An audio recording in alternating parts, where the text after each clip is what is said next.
matter related to national security, a matter in which the Congress has only been playing hide and seek, a matter in which the Congress, using all its powers, did not even care for the national security establishment of this country, which has been built over the decades, and a matter in which the Congress was happy to play with our enemies. I'm referring to the latest developments in the Ishrat Jahan case, where it is now proved that the first affidavit too was indeed signed by the then Home Minister, Mr. P Chidambaram. We've all this while been told, with different narratives, that it was ambiguous, the wordings were ambiguous, it was approved without my signing in it.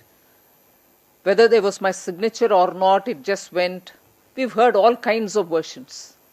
But today, the media has proved that indeed the first affidavit was signed by the then Home Minister. And what did the first affidavit say?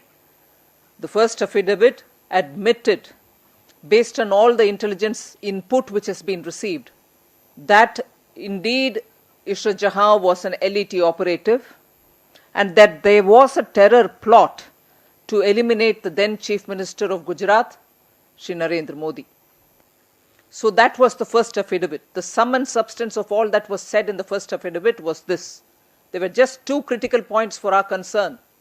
That LET operative she was indeed, based on all the inputs that the government has in its wherewithal.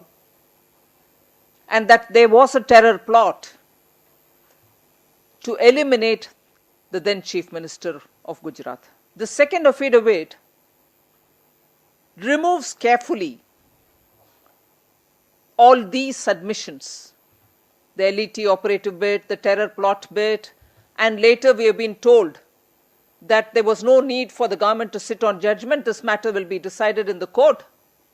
And therefore the second affidavit, to which there was never a dispute, whether it was signed, if it was not signed, there was never a dispute. P Chidambaram admitted to signing the second affidavit. It is the first which has been questioned, which today, through the media, has been established that the first was also indeed signed by the then Home Minister. The second, nobody ever challenged whether it was signed. Even P Chidambaram never denied signing the second. And the second removed those critical parts. That she was a LET operative was removed. That there was a terror plot was removed. And the justification which was given subsequently was, these are matters to be decided by the court. But what we are missing out here is the fact that both were affidavits. Both were affidavits, in other words, equal to saying under oath. Saying under oath, it might be signed by somebody today, the file.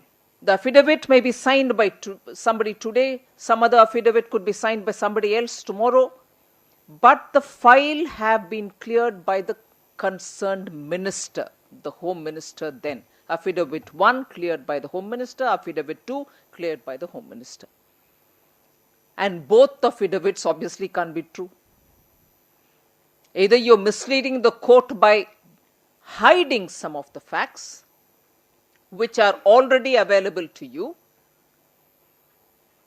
or you're revealing some facts which may not be germane to the matter. So, the Home Minister then couldn't, representing his party, decided that he couldn't fight a political battle.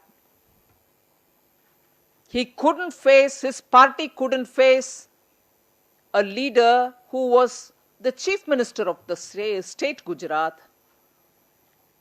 You do not even want to do justice to take care of any terror plot which may eliminate him. You want to underplay that.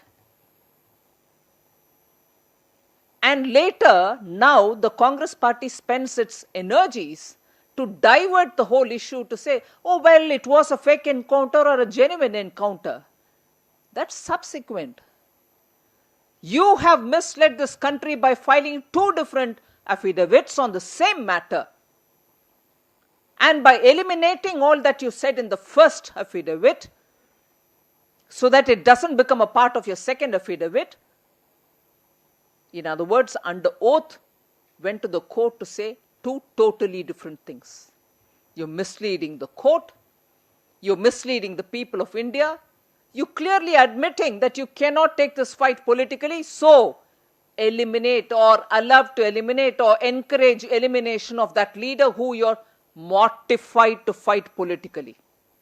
You're just not going to be able to fight him politically. There we go. We do with everything possible in our hands to make sure that we make him appear as if he is against some sections, project it as if there's nothing at all, no terror against him, no threat against him.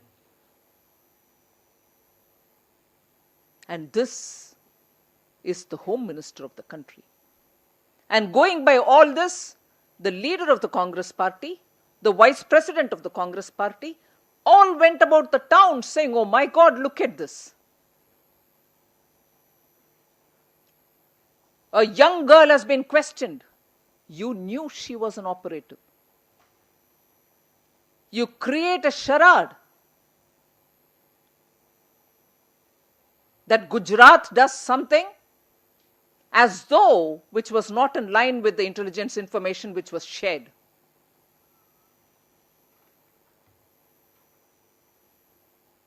And the kind of narrative the Congress party built around this false affidavit that has been filed. The entire Congress party is party to this. Today they cannot just say, we do not know, maybe Home Minister will reply through an email to you if necessary, saying he is going to look into this matter. Sorry, all this doesn't add up. It cannot be confined to Home Minister. Srimati Sonia Gandhi actively worked on this theory, and that is why she went around the whole town saying an encounter has happened as though there was no intelligence information stating that there was a terror plot.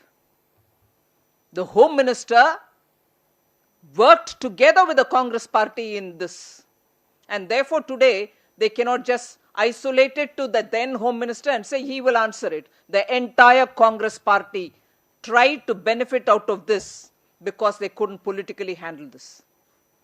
They couldn't politically fight against a man who was seen as a potential Prime Minister, which is what he is today. And therefore, on the count of misleading the court, on the count of misleading the people, the entire Congress party and its president in particular, for having gone around the town, the vice president in particular, should take the entire responsibility. That their Home Minister did all this because as a party it didn't find itself strong enough to take a political battle. They wanted to quietly watch the terror plot bloom to eliminate a political opponent.